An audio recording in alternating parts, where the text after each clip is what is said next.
नमस्कार दोस्तों, मैं आशीष शर्मा आज फिर से आपके सामने सामाजिक मुद्दों को लेकर आया हूँ। आज हमारे आमने सामने की चर्चा में योगेश जनार्दन पिंगले हैं, जो युवा नेता है, जिन्होंने यूथ के लिए काफ़ी वर्क किया हुआ है, समाज तौर पर उन्होंने काफ़ी वर्क किया हुआ है। आइए आज उनसे जानते हैं कि किस प्रकार से ये आने वाले समय में समाज में या फिर एजुकेशन पे या फिर युवाओं के लिए कार्य करने वाले हैं। योगेश जी, आपका इस शो में स्वागत है। आपसे युवा का एक क्वेश्चन था योगेश जी, कि आने वाले समय में आप जो है एज ए पॉलिटिशियन लोगों की मदद करोगे या फिर एज ए समाज सेवक मदद करोगे? देखिए आशीष जी, सर्वप्रथम मैं आपका तो यहाँ पे स्वागत करना चाहता हूँ कि आपने आपका बहुमूल्य समय यहाँ पे दिया। और जिस हिसाब से आपने मुझे पूछा कि जो भी सामाजिक कार्य आप करोगे तो किसी पद पे रह के या किसी पॉलिटिकल पार्टी में रह के, तो देखिए जहाँ तक मुझे पता है और बहुत सारे लोगों को पता है कि किसी को भी किसी भी मदद कार्य में या किसी को सहायता करने में किसी पद की वगैरह जरूरत नहीं होती। ये तो हमारे दिल से नेक इंटेंशन होना चाहिए कि हमको जो मुद्दे सामने आ रहे हैं उसके ऊपर हमको लोगों को उनकी शंका का, उनकी समस्या का निवारण करना है, उनको वहाँ पे मदद करना है। तो इसके लिए मुझे तो पद ये चीज़ मायने नहीं रखती। मुझे बस यही है कि जो जनता मेरे पास आ रही है कुछ समस्या लेके, कुछ मदद मांगने के लिए, तो बस उनके लिए मुझे काम करना है। उसके लिए पद की जरूरत नहीं। इसके पहले भी जब मैंने राजकारण में शुरुआत की तभी सामाजिक कार्य में शुरुआत में कर रहा था। उसके बाद में कोई पॉलिटिकल पार्टी में मैंने अप्रोच किया, फिर एक वार्ड अध्यक्ष से लेके एक संगठन में महाराष्ट्र प्रदेश अध्यक्ष, इतना मैंने सफर तय किया। लेकिन उसमें मैंने मेरे पद को कभी बीच में नहीं आने दिया। जो भी विषय मेरे सामने है, जो भी मुद्दे मेरे सामने हैं, उसका निवारण करना मेरा काम था और वो मैंने किया। तो पद रहे या नहीं रहे, लेकिन योगेश पिंगले हमेशा युवाओं के लिए, जो भी जनता है, जरूरतमंद लोग हैं, उनके लिए योगेश पिंगले हमेशा कार्य करता रहेगा। योगेश जी, हमारे दर्शक जानना चाहते हैं आपसे कि आपने as a politician career start किया था, तो आज आपने एज ए राजनीतिक पार्टी का इस्तीफा क्यों दिया? जी देखिए, कैसा होता है कि जब हम सामाजिक कार्य करते हैं तब हर चीज में, मतलब एक आप कोई भी विषय हो, वो विषय में एक ग्राउंड लेवल से लेके वरिष्ठ स्तर तक ऊपर सब चीज पे सोच हर किसी की ली जाती है। हर किसी के सम्मति से वो विषय आगे लेना है नहीं लेना है, ये सब चर्चा होती रहती है। तो बहुत बार ऐसे जरूरतमंद लोग आते हैं, बहुत बार ऐसे हमारे यहाँ के नागरिक आते हैं कि ये समस्या है, ये परेशानी है। तो उसके बाद में फिर हमारे कोई वरिष्ठ रहेंगे, उनको वो चीज़ पे विचार करना है नहीं करना है, उसके लिए समय लेना है नहीं लेना है, वो उनके ऊपर रहता है। लेकिन मैं तो जनता को मुझे जवाब देना है, इसलिए हर बार मेरे सामने अगर कोई समस्या आती है तो उसका निवारण करना मेरा काम है, उसके ऊपर हल ढूंढना मेरा काम है, ना कि मेरे वरिष्ठों के पीछे घूमना, उसके पीछे समय बर्बाद करना। तो यही चीज़ का विचार ऊपर किया जाता था। पहली बात तो वो यही सोचते हैं कि ये विषय हमारे हित का है या नहीं है, ये विषय हमारे मतदार संघ का है या नहीं है, जिसको हम मदद कर रहे हैं वो हमारा मतदार है या नहीं। ये सब चीज़ों का विचार ऊपर तक किया जाता है और फिर उसके बाद में वो उनकी राय बनाते हैं कि हमें मदद करना है या नहीं करना है। मुझे तो मदद करना ही है, वो मेरा मतदार हो या नहीं हो। मैं तो बस यही समझता कि जो मेरे पास आया वो सच में कुछ प्रॉब्लम में है, कुछ समस्या में है, तो उसका निवारण करना मेरा काम है। इसके लिए बहुत बार ऐसी चीज़ें हुई है, जबकि मैंने अभी संगठन से भी राजीनामा दिया, इस्तीफा दिया, तो बहुत बार ऐसा हुआ है कि कोई भी विषय उनके पास लेके जाओ तो उसके ऊपर कोई अमल नहीं होता, उसके ऊपर कोई कार्य वो करते नहीं है, क्योंकि वो उनका मतदार संघ नहीं है, वो उनके मतदार नहीं है। लेकिन मैं मतदार नहीं देखता, मैं बस यही देखता हूँ कि वो जरूरतमंद है। इसके लिए सबसे बड़ा कारण तो यही था कि जो हमारे वरिष्ठ थे वो यहाँ से, मतलब ठीक है यहाँ से तो मैं युवक अध्यक्ष पद पे काम कर रहा था, लेकिन हमारे वरिष्ठ जो थे वो कहीं और से काम कर रहे थे। हर किसी का एरिया या इलाका या मतदार संघ अलग अलग है। इसके लिए मेरे जो काम में लेके गया, उन तक जो समस्या लेके गया उसके ऊपर विचार नहीं किया गया। मुझे जनता को जवाब देना था, इसके लिए मुझे काम करने के लिए स्वतंत्र चाहिए था, इसके लिए मैंने इस्तीफा दिया। और सबसे बड़ा महत्वपूर्ण कारण तो ये है कि मैं, जो मेरे साथ में महाराष्ट्र के जो बहुत सारे तरुण मेरे साथ जुड़े हैं, उनके भविष्य के लिए, उनके रोजगार के लिए, उनके शिक्षण के लिए मेरे पास कुछ ऐसे ऐसे मतलब अच्छे अच्छे प्लान हैं, अच्छी अच्छी योजना है उनके लिए, वो मुझे करना है। इसके लिए मैंने मेरी खुद की राजनीतिक पार्टी फॉर्म करने का मैंने सोचा है, जिसका अभी प्रोसीजर भी चालू है, उसकी बहुत जल्द अधिकृत घोषणा भी मैं करूंगा। इसके लिए मैंने इस्तीफा दिया क्योंकि मुझे काम करने के लिए स्वतंत्रता चाहिए। और ऑफकोर्स जब मेरी खुद की सेना स्थापन होगी, वो सब वक्त पे हम लोग ये सब नहीं सोचेंगे कि मतदार संघ है या नहीं। बस मैं यही विचार करूंगा कि जो महाराष्ट्र का तरुण है उसके लिए मैं ज़्यादा से ज़्यादा साक्षरता, शिक्षण या रोजगार कैसे दे सकूं, ये मैं विचार करूंगा, ना कि वो मुझे मतदान करने वाले ये विचार नहीं करूंगा। इसके लिए ऑफिशियली तौर पे मैंने मेरा इस्तीफा, मेरे जो संगठन था इसके महाराष्ट्र प्रदेश अध्यक्ष, युवक अध्यक्ष, इसका मैंने इस्तीफा दिया और आगे की मेरी जो अभी जर्नी है वो स्टार्ट हो गई है कि पूरे महाराष्ट्र से 1,60,000 युवक मेरे साथ जुड़ चुके हैं। उनको लेके मैं मेरी राजनीतिक पार्टी की अधिकृत घोषणा बहुत जल्द करने वाला हूँ। जैसे कि दर्शकों आपने योगेश जी को सुना, उन्होंने बताया कि जब भी वो कोई प्रॉब्लम या कोई भी समस्या लेकर जाते हैं पार्टी में, तो उस टाइम पे क्या हुआ कि उनका मतदार संघ नहीं था, इसके वजह से वो चीज़ें सॉल्व नहीं हो पाई, तो इन्होंने इसके लिए इस्तीफा दिया अपने पद से। योगेश जी, हमारे दर्शक जानना चाहते हैं कि आने वाले समय में आप जो भी राजनीतिक पार्टी से जुड़ोगे या फिर अपनी पार्टी स्थापना करोगे, तो स्थापना के थ्रू जैसे कि आप समाज में लोगों के लिए, चाहे युवाओं के लिए, क्योंकि आज का टाइम जो है, ठीक है, युवाओं को आप शिक्षा प्रदान करोगे, लेकिन अगर उनके घर में रोजगारी नहीं है, कुछ पैसे ही नहीं है, तो फिर युवा जो है एजुकेशन कैसे लेंगे? तो आप लोगों ने रोजगार के लिए, चाहे जो आप पार्टी स्थापना करने वाले हो, उसके लिए क्या विचार किया हुआ है?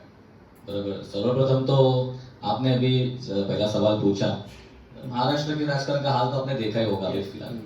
कोई भी एक पार्टी को, मेरा तो नहीं लेकिन जनता का ही विश्वास नहीं है। कोई भी एक पार्टी का आप नाम बताओ तो नहीं बता पाएंगे कि कौन सी पार्टी सही ढंग से काम कर रही है। जनता ही त्रस्त है और वापस से हम अगर हमारे युवा कार्यकर्ताओं को लेके किसी पार्टी में हम लोग संलग्न होते तो वही पे कई नाराजगी हो जाएगी। इससे अच्छा मुझे बस अभी काम करना है युवक जो पीढ़ी है उनके लिए, जो जरूरतमंद लोग हैं।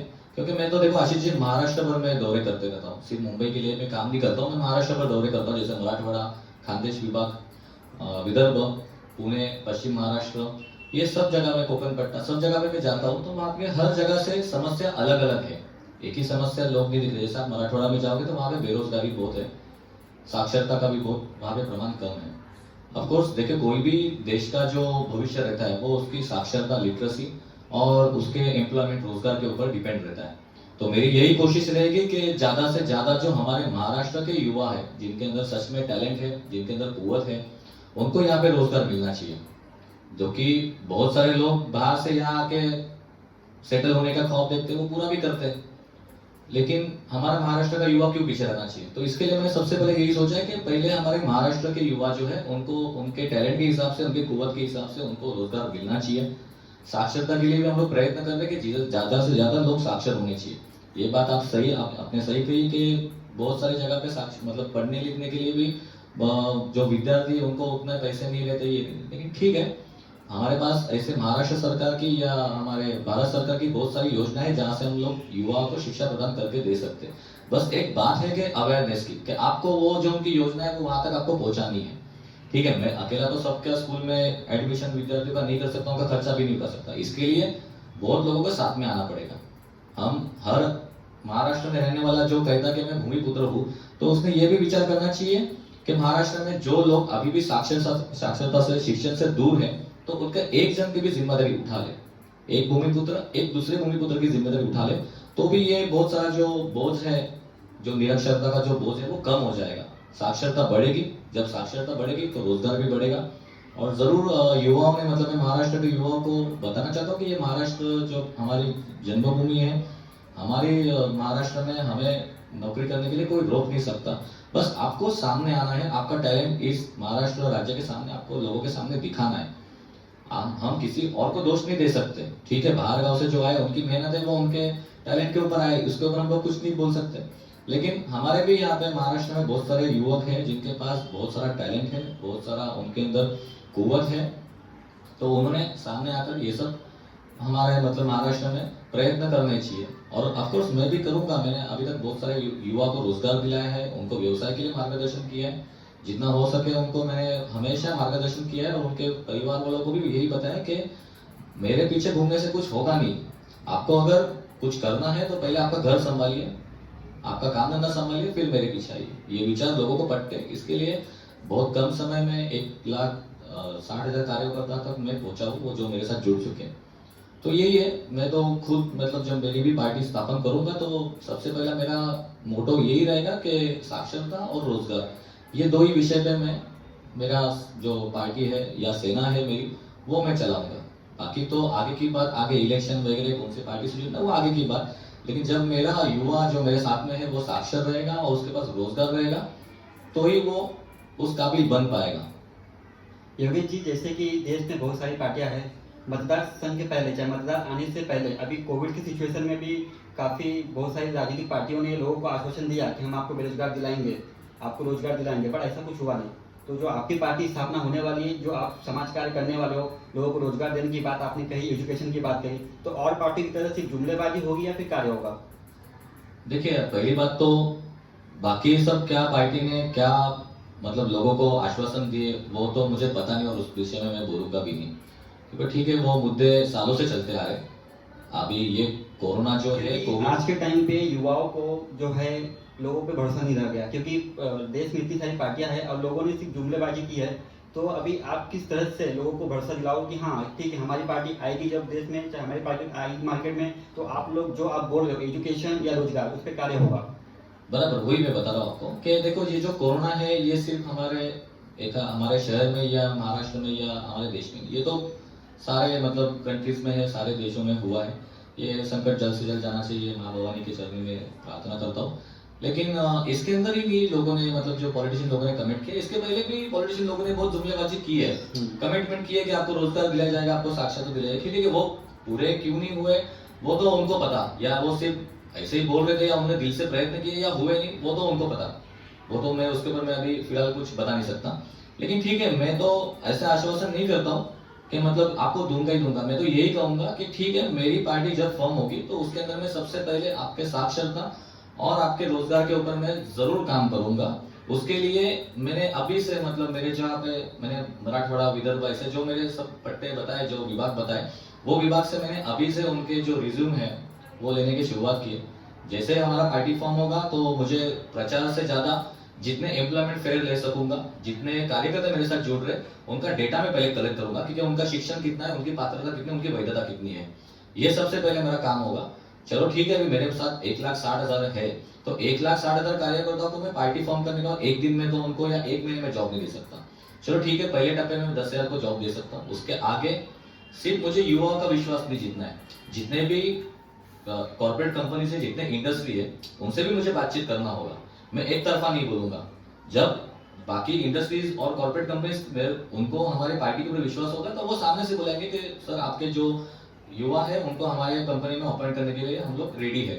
तो मुझे दोनों तरफा ये बात देखनी है, दोनों बाजू से देखनी है। एक तो युवाओं के लिए भी और एक तो जो इंडस्ट्रीज है, कंपनीज है, उनके साथ भी बात करना है। जितना धीरे धीरे धीरे हो सके हम आगे का टप्पा हम लोग चढ़ते जाएंगे। इसके लिए मुझे नहीं, बाकी युवाओं को भी जो मेरे साथ जुड़ रहे उनको भी प्रयत्न करने चाहिए कि एटलीस्ट आपका जो रिज्यूम है या आपकी जो पात्रता है वो मुझ तक या मेरे जो बाकी अधिकारी उन तक पहुंचाने की।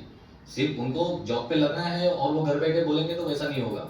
उनको भी उतरना चाहिए, उनको भी यहाँ तक मेरे तक अप्रोच होना चाहिए। सिर्फ ऐसा नहीं कि मेरे साथ जो 1,60,000 जुड़े वो नहीं, बाकी भी महाराष्ट्र में जिसको लग रहा है, जो युवा को लग रहा है कि ठीक है मुझे सच में अभी काम करना है, अभी मुझे मेरे घर के लिए कुछ सोचना है, तो वो नक्की जरूर मुझसे संपर्क कर सकता है, मेरे अधिकारियों से संपर्क कर सकता है, या जो हमारे विभाग है वहां के हमारे जो संबंधित अधिकारी उनसे संपर्क कर सकता है। तो जितना हो सके कोशिश मैं करूंगा। और ऐसा भी नहीं है कि बस मुझे करना है, जितने युवा को मैं आज तक काम पे लगाऊंगा तो उसका मैं रिकॉर्ड भी रखूंगा और वो सबके सामने दिखाऊंगा भी, वो भी कंपनीज को भी, युवाओं को भी और बाकी जनता को भी। अभी तक तो मैंने 8,500 लोगों को पूरे महाराष्ट्र में रोजगार दिलाया है।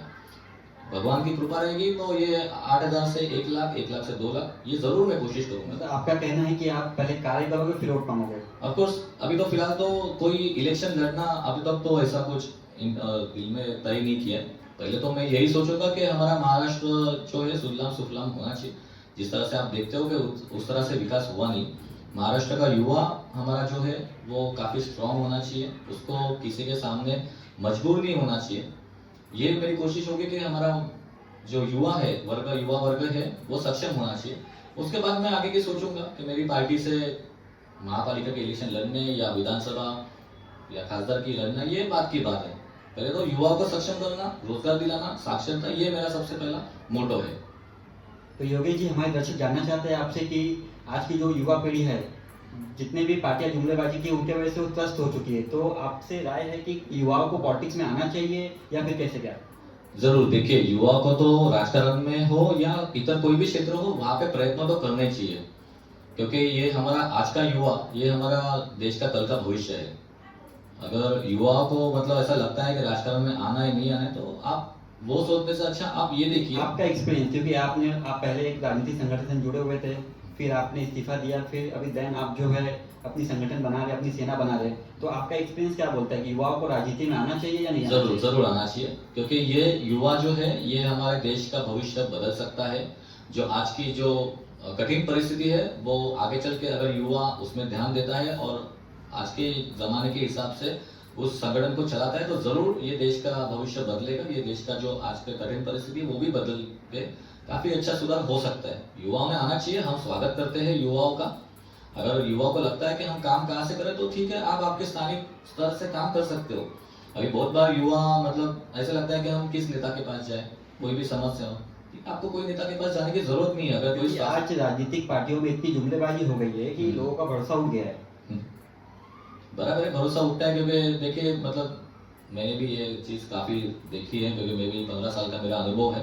जैसे कि मैंने भी देखा कि मैंने राजकारण में, ये भी मेरा राजकीय संगठन है, उसमें मैंने इस्तीफा देने का वही एक कारण है कि बहुत बात करते हैं कुछ करते नहीं है। आखिर उनका मतदार संघ रहेगा, उनका मतदार रहेगा तो वो सोचेंगे नहीं तो नहीं सोचेंगे।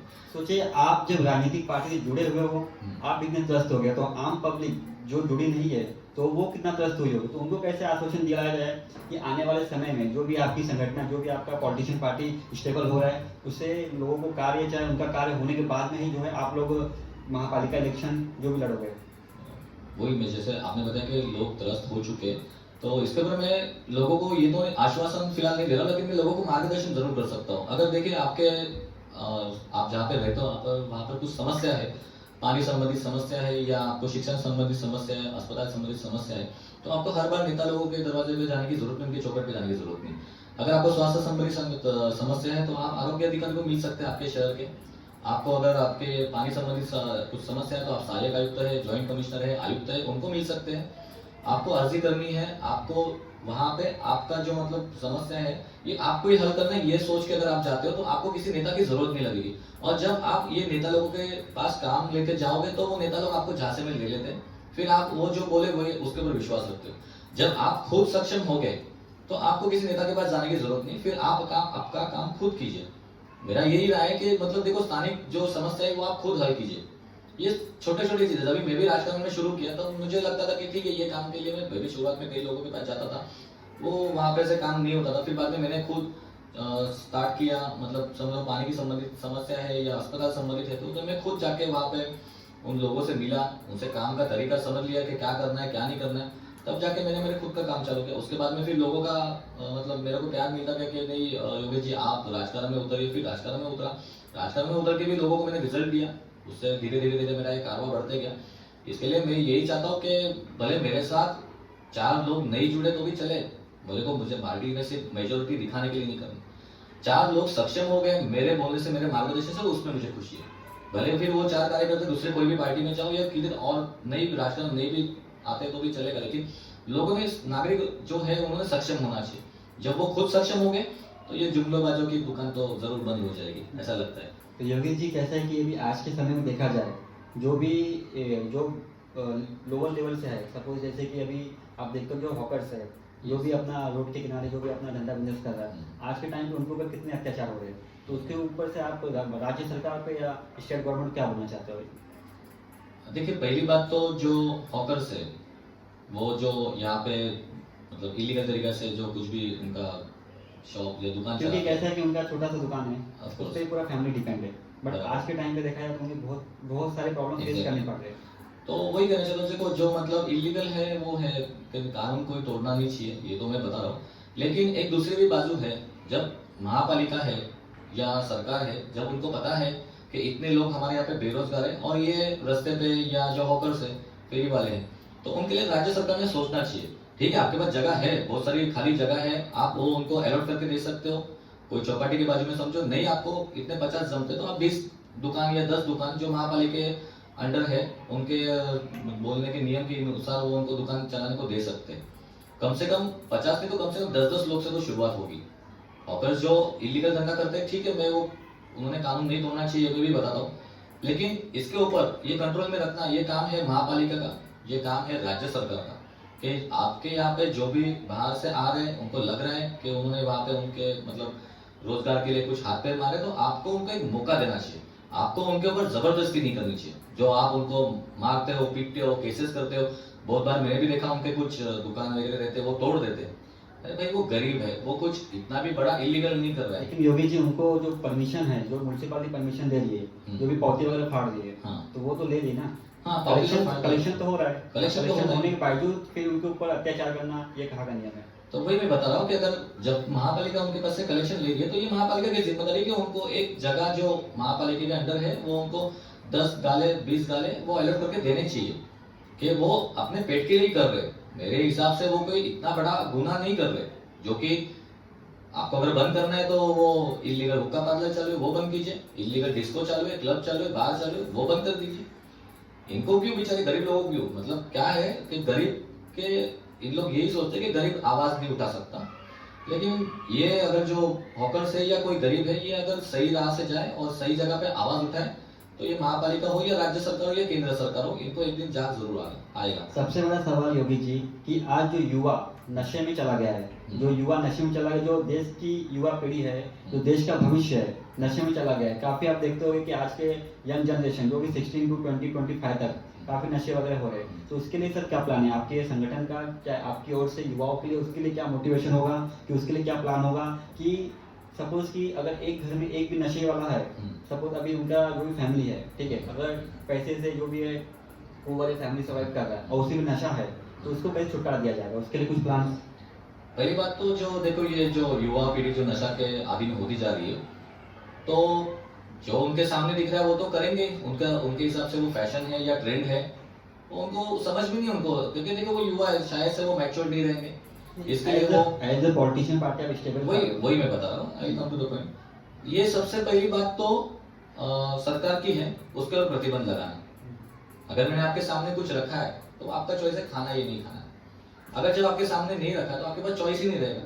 ये जो नशा वाले है, जो ये हुक्का है, ये जो भी नशे की चीज है, तो उसके ऊपर प्रतिबंध लगाना ये सरकार का काम है, राज्य सरकार हो, केंद्र सरकार हो। अगर ये चीज कोई जगह पे मिलती है तो ही युवा जाएगी। अगर हर मतलब पूरी तरह से बंद होती है तो युवा वो सब चीज नहीं करेगी। विदाउट राजनीतिक सपोर्ट ये चीजें होती ही नहीं है। तो आप जब राजनीति में आओगे, चाहे आपकी पार्टी संगठित होगी, तो इसके ऊपर से क्या आपका कहना है? क्या आप लोग इस पर प्रतिबंध लगाओगे या फिर और पार्टियों की तरह आप लोग भी जो है इसे बढ़ावा दोगे? नहीं, ऑफ कोर्स प्रतिबंध तो लगाना ही चाहिए, क्योंकि जो युवा है एटलीस्ट उनके ऊपर तो भी प्रतिबंध लगाना चाहिए। एज लिमिट जो है वो बढ़ाना चाहिए। 21 मतलब मैच्योरिटी उतना नहीं आता है जितना आना चाहिए। ये सब चीज मतलब ठीक है, अभी तो ये बोलने के लिए नहीं बोल रहा हूँ, लेकिन मैं विचार करूंगा या और हमारे कोई अधिकारी विचार करेंगे। लेकिन ये जो आपकी जो नशा वगैरह करने की जो लिमिट है, 21 नहीं शायद 18 ही है ना, 18 के बाद कर सकते हैं। ये काफी कम उम्र है। शायद ऐसा हो सके कि ये उम्र एज लिमिट जो है आप बढ़ा के उसके ऊपर कुछ रिस्ट्रिक्शन करें तो शायद कुछ हो सकता है। लेकिन अगर आप चाहो तो मतलब मैं तो अभी मेरी राजनीति पार्टी नई शुरुआत होगी, हम तो इतने मतलब बड़े मुद्दे लेके उतरेंगे तो उसके ऊपर अमल होगा नहीं होगा या उसके विरोध में हमारे कोई पार्टी खड़े हो जाएगी तो सर, वो बोल सकते कोशिश हैं। एक सोच होती है, कोशिश होती है। Of course, कोशिश एक तो सोच होगी। अगर आपने सोच लिया तो बदलना तो होता यस है। यस, कोशिश तो होगी, क्योंकि मैं अभी से ही जो हमारे साथ युवा है जुड़े हैं उनको हम हमेशा कहते हैं कि आप पहले आपका रोजगार, आपका शिक्षण ये देखिए। ये चीज के लिए तो हम अभी से ही वो चीज के लिए हम लोग समर्थन नहीं करते। हम भी अभी यही कहते हैं कि जो ये सब नशा पानी करके आता है तो हमारे साथ में मत आना, हमसे मिलना भी मत और कभी संपर्क भी मत कीजिए। तो जरूर ये तो चीज नहीं होनी चाहिए। ये जो नशा ये सब चीज करते ये नहीं होनी चाहिए। इसके ऊपर हम लोग जरूर विचार करेंगे, ये कैसे बंद हो मैक्स टू मैक्स, ये हम लोग कोशिश करेंगे। लेकिन मेरा तो मतलब जैसे आपने अच्छा वो पूछा, लेकिन मैं ये बहुत दिनों से सोच रहा था कि ये जो 18 से लेके या 21 से लेके जो ये एज लिमिट है, वो एज लिमिट बढ़ा के कुछ 25-26 हो तो शायद ये युवा पीढ़ी आदि ना हो इसके। इस पर प्रतिबंध लगाना राज्य सरकार का काम है। तो ठीक है, अभी तो हम लोग फिलहाल सरकार में नहीं है, या सरकार में आएंगे या नहीं ये तो भगवान ही जानता है, या ये तो लोगों के हाथ में। लेकिन हम तो जरूर ये चीज का विरोध करेंगे। एक ज्यादा जल्द से जल्द ये सब नशा वाली चीजें ये बंद होनी चाहिए। दर्शकों, आपने सुना एक युवा नेता, दमदार नेतृत्व, जिन्होंने सब बताया कि हम पहले कार्य करेंगे, फिर वोट लेंगे, फिर महापालिका इलेक्शन लड़ेंगे। जैसे कि उन्होंने बताया कि पहले नशा मुक्त लोगों को रोजगार देना, लोगों के एजुकेशन पे ध्यान देना, उसके बाद जो सोच है आपने देखा। तो आइए योगी जी, हम जनता के कुछ सवालों पर नजर डालते हैं। जनता ने कुछ सवाल किए आपसे। देखो जी, साधना तिवारी, घोड़बंदर रोड, आपको सोशल वर्क करने का इंस्पिरेशन कहाँ से मिला? तो देखो मैं तो बचपन से ही छत्रपति शिवाजी महाराज के विचारों से प्रेरित था। उनका जो इतिहास है मैं पढ़ता था और वही राह पे चलने का मैं काम कर रहा था, वही राह मैंने अपनाई। इसके लिए छत्रपति शिवाजी महाराज ये मेरा प्रेरणा स्थान है, मेरा श्रद्धा स्थान है। और जैसे महाराज के विचार थे कि अपने जनता के लिए वो दिन रात एक करते थे, वैसे मैं उनका एक मावड़ा हूँ, उनकी राह पे चलता हूँ और वही प्रेरणा स्थान है। उसने मैंने राजकारण में धीरे धीरे लोगों की समस्या हल करके फिर राजकारण में आने के लिए मुझे इंस्पिरेशन मिली। साधना जी, योगेश जी ने आपका बहुत ही सुंदर जवाब दिया है। उन्होंने कहा कि श्री छत्रपति शिवाजी महाराज से वो इंस्पिरेशन है। तो आइए दूसरे सवाल पर नजर डालते हैं। जी नंदा गोले कोटनाका, इन्होंने आपसे पूछा आपका फ्यूचर क्या है, मतलब आगे का फ्यूचर प्लान क्या है। देन आप जो है हॉकर्स के लिए, चाहे जो लोगों के मूलभूत अधिकार है उसके लिए आप क्या कार्य करोगे। जरूर देखिए, मेरा फ्यूचर तो यही है, मेरी जनता का साक्षरता, उनका रोजगार, यही मेरा भविष्य है। मेरी जनता अगर सक्षम रहेगी तो मैं सक्षम हॉकर्स के लिए भी करना चाहता हूँ, हॉकर्स के लिए, लेकिन मैं अधिकृत स्तर पे करना चाहता हूँ कि ताकि उनके ऊपर कभी इलीगल कार्य का ठप्पा ना लगे। करूँगा तो उनको एक मतलब लंबे समय तक राहत मिलेगी, ऐसा ही कार्य करूँगा। जरूर मेरे मतलब जो युवा पीढ़ी है या यहाँ की जनता है उसको सक्षम करना, यही मेरा फ्यूचर है। उनका भविष्य उज्जवल तो मेरा भविष्य उज्जवल। जैसे कि जी नंदा गोले जी, आपके क्वेश्चन का बहुत ही सुंदर जवाब दिया है योगेश जी ने। उन्होंने कहा कि मेरा जनता का फ्यूचर अच्छा हो तो मेरा फ्यूचर अच्छा होगा। देन अभी एक रमेश कदम जी है, उन्होंने पूछा है आपसे कोलचे से कि युवाओं को जैसे कि ये पॉलिटिक्स में आकर अपने फायदे के लिए कैसे करना चाहिए या फिर समाज के कुछ कार्य करना चाहिए। राजकारण देखते हो तो राजकारण में कोई फायदा नहीं रहता, ये तो एक निस्वार्थ सेवा है। फायदा बस आप यही सोच सकते हो कि हमारी पार्टी ज़्यादा से ज़्यादा मतलब एक्सटेंड हो, बढ़े, उसका राज्य स्तर पे या कभी स्थानिक शहर स्तर पे कहीं तो उनका सत्ता स्थापन हो, यही रहता है। तो ऐसा कुछ पर्सनल फायदा तो राजकारण में रहता नहीं, ये तो सामाजिक कार्य रहता है, लोगों के लिए हमें करना रहता है। जनता खुश तो हम खुश, अगर हमारे कार्य से संतुष्ट है तो हम पास हो गए। बाकी पार्टी तो विचार करती है कि हमारी सत्ता स्थापन हो, ये हो, लेकिन हम वैसा नहीं सोचते। हम सोचते कि जनता संतुष्ट होनी चाहिए, वही हमारा कार्य सफल हो गया, यही मैं मानता हूँ। सर, युवाओं के एजुकेशन के लिए क्या राय है आपकी। बिकॉज अभी क्वालिटीज ऑफ पीपल है, लोगों में क्वालिटी है, बट कुछ सुविधा होती है जो नहीं हो पाते हैं। पीपल पुअर होने की वजह से वो अपना जो भी है, जो गुण है, वो दिखा नहीं पाते लोगों के सामने। एजुकेशन है, क्वालिटी है, सब कुछ है, बट सुविधा नहीं है। तो उसके लिए सर आपकी क्या राय होगी। पहली बात तो ये जो सरकारी स्कूल है, जो गवर्नमेंट स्कूल है, यहाँ पे ये सुविधा उपलब्ध करनी चाहिए कि जैसे कि इंग्लिश मीडियम हर जगह होना चाहिए। और जो मतलब बच्चे पढ़ाई छोड़ के भी किसी और चीज़ में उनका टैलेंट है तो वो टैलेंट के लिए भी उनको एक मंच उपलब्ध करके देना चाहिए। क्योंकि सिर्फ एजुकेशन ही इम्पोर्टेंट नहीं है, अगर किसी में कोई और टैलेंट है, कोई अगर खेलकूद में, स्पोर्ट्स में एक्टिव है, कोई गाने के अंदर या कोई डांस के अंदर टैलेंटेड है, तो वो टैलेंट को भी प्राधान्य देना चाहिए। ये सब गवर्नमेंट स्कूल की तरफ से होना चाहिए, ये उनके अंडर से ही ये अमल करना चाहिए।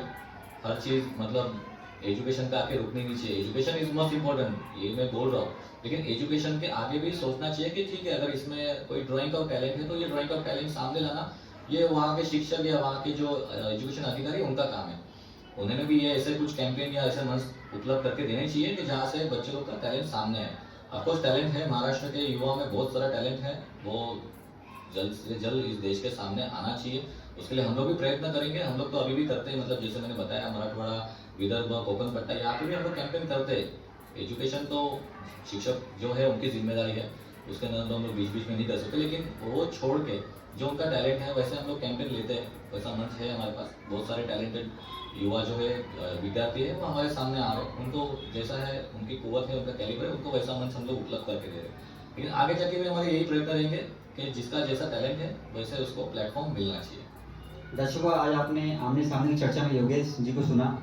आइए हम योगेश जी का स्वागत करते हैं कि Yogesh ji, thank you so much, आपने इस हमारे न्यूज़ इंडिया टीम में टाइम दिया। धन्यवाद। जय भवानी। स्टॉप। एक सवाल रहेगा।